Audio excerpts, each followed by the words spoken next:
మన ప్రభువును ప్రియరక్షకుడైన యేసుక్రీస్తు నామమునకి మహిమా ఘనత ప్రభావములు కలుగును గాక. Jesus with has ministries Telugu YouTube channel వీక్షిస్తున్న మీ అందరికీ మా హృదయపూర్వకమైనటువంటి వందనాలు. ప్రియులారా, మీరందరూ మొదటగా వీడియోని లైక్ చేయండి. దేవుడు మిమ్మల్ని దీవించి ఆశీర్వదించును గాక. అలాగే మన ఛానల్లో లైవ్ ప్రోగ్రామ్స్ ఉన్నాయి, అలాగే చిన్నపిల్లల ప్రోగ్రామ్స్ ఉన్నాయి.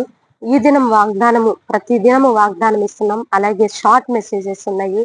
ఛానల్లో మీకు ఆధ్యాత్మికంగా ఎదగడానికి అన్ని రకాలైనటువంటి దేవుని వాక్కులు మీకు సంపూర్ణంగా అలా ఉంచి దేవుడు మీకోసమే ఏర్పాటు చేసి ఉన్నాడు. ఎందుకంటే అండి, మన తరం గతించకపోవచ్చు, మనం గతించిపోవచ్చు, కానీ దేవుని వాక్కు మాత్రం గతించిపోదు. ఎందుకంటే ఈ రోజు మనము ఆధ్యాత్మికంగా బలపడుతున్నాం.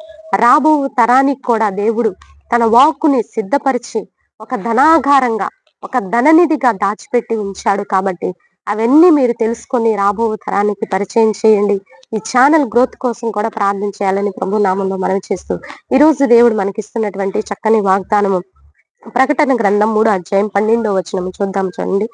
జయించు వానిని నా దేవుని ఆలయములో ఒక స్తంభముగా చేసేదను. జయించు వానిని, జయించిన వారు ఎవరండి? క్రీస్తునందు ఉన్నవారు జయించిన వారు. దేవుడే అన్నాడు, నేను లోకమును జయించి ఉన్నాను, మీరు భయపడకుడి అన్నాడు. కాబట్టి క్రీస్తు యేసు నందు ఉన్నటువంటి నీవు లోకమును జయించావు. సో నువ్వు లోకమును జయించావు కాబట్టి జయించిన నిన్ను ఆయన ఊరికే కూర్చోబెట్టడు. ఆయన పని కోసం నిన్ను ఎలా ఆయన ఆలయంలో, ఆయన దేవాలయంలో, ఇక్కడ ఆలయం అని మెన్షన్ చేశారండి, ఆలయంలో ఒక స్తంభముగా చేస్తాడంట. దేవుని ఆలయంలో నిన్ను ఒక స్తంభముగా, ఆయన స్తంభము అంటే ఒక కరెంట్ పోల్ను స్తంభం అంటారు కదా, అదేం చేస్తుంది, అలా భూమిలో పాతి పెట్టబడి పైన ఉన్నటువంటి ఆ వైర్స్ అన్నిటిని కూడా ప్రొటెక్ట్ చేస్తుంది. అలాగే మనం ఇంటికి పునాది వేసినప్పుడు పిల్లర్స్ వేస్తారు కదా, ఆ పిల్లర్స్ ఎలా ఉంటాయి, ఆ భవనం అంతటిని కూడా సపోర్ట్ గా ఉంటుంది.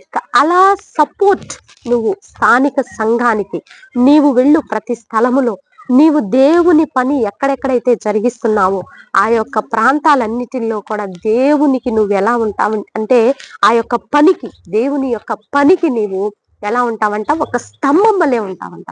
ఆ స్తంభం ఎలాగైతే స్థిరంగా భూమిలో పాతి పెట్టబడి ఉంటుందో అలా స్థిరంగా నువ్వు ఉంటావు. కష్టం వచ్చినా, నష్టం వచ్చినా, దుఃఖం వచ్చినా, వ్యాధి వచ్చినా, గాలి తుఫాన్లు ఈడ్చి కొడుతున్నా, ఎంత భయంకరమైన భారమైనా సరే నువ్వు తణకక వణకక అలా దేవుని సన్నిధిలో స్థిరంగా స్తంభం వలె ఉండి దేవుని పనికి ముందుకు తీసుకువెళ్ళడానికి నిన్ను దేవుడు ఒక విజన్ గా, ఒక పాత్రగా, మూల స్తంభముగా నిన్ను వాడుకోబోతున్నాడని దేవుడు ఈ రోజు ఇస్తున్నటువంటి చక్కని వాగ్దానం. ఎందుకు భయపడతావు? ఎందుకు కృంగిపోతావు? రేపటి నిన్ను గురించి ఎందుకు కలత చెందుతూ ఉంటావు? దేవుడు నీతోనే ఉన్నాడు. నీకే ఇస్తున్నటువంటి వాగ్దానాన్ని రిసీవ్ చేసుకొని దేవుని ఆలయంలో నీవు ఒక స్తంభముగా ఉండబోతున్నావు. దేవుని ఆలయంలో నీవు ఒక స్తంభము ఇది మాత్రం హైలైట్ చేయండి. తమ్నైల్లో కూడా ఇదే వర్డ్ హైలైట్ చేయబోతున్నాము. కాబట్టి ఇట్టి వాకును రిసీవ్ చేసుకొని పదే పదే మననం చేస్తూ దైవ దీవెనలు పొందుకోవాలని ప్రభు నామంలో మనం చేస్తూ చిన్న ప్రార్థన చేసుకున్నాం. ప్రార్థన. పరిశుద్ర మహాగణుడ, ఘనమైన తండ్రి, మీరు ఇచ్చినటువంటి చక్కని వాగ్దానాన్ని బట్టి నీకు వందనాలయ్యా. ఈ లోకంలో మేము ఎవరికి మూల స్తంభాలుగా ఉన్నా అది వ్యర్థమే. కానీ తండ్రి, నీకు స్తంభముగా ఉన్నట్లయితే ఈ లోకంలో పరలోకంలో అద్భుతమైనటువంటి ఆశీర్వాదాలు చూస్తామయ్యా. అట్టి విధంగా మమ్మల్ని నీ యొక్క దేవాలయంలో నిలుపుతానని వాగ్దానం చేసినందుకు మీ కృతజ్ఞతాస్తుతులు చెల్లిస్తున్నానయ్యా. భారతదేశాన్ని దీవించండి, తెలుగు రాష్ట్రాలను దీవించండి, మారు మనసు రక్షణ కార్యాలు జరిగించండి అయ్యా. మందిరాల్లో, స్థానిక మందిరాలలో ప్రవ్వా మూల స్తంభాలుగా ఉండే యవ్వన బిడ్డల్ని మీరు లేపబోతున్నందుకు మీకు వందనాలయ్యా. సంఘానికి, సంఘ పరిచర్యకు తండ్రి అయా నిలబడేటటువంటి స్తంభాలను మీరు లేపబోతున్నందుకు మీరు ఇచ్చినటువంటి చక్కని వాగ్దానమును బట్టి మీ కృతజ్ఞతాస్తుతులు చెల్లిస్తూ చిన్న బిడ్డలను ఆశీర్వదించండి అయ్యా. ఈ వాతావరణంలో చిన్న బిడ్డల చుట్టూ మీ సన్నిధి ఉండును గాక. యవ్వన బిడ్డలకి మారు మనసు రక్షణ ఉండును గాక.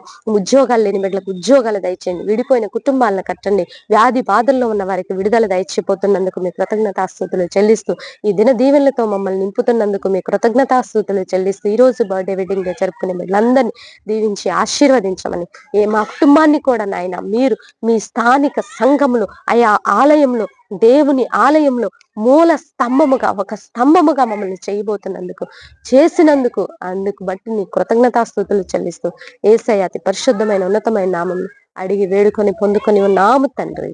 ఆమేన్, ఆమేన్. పిల్లరా, ఈ వీడియో మీకు నచ్చినట్లయితే లైక్ చేయండి. దేవుని యొక్క మహాకృప మనకి తోడుగా ఉండి నడిపించను గాక. God bless you. Praise you.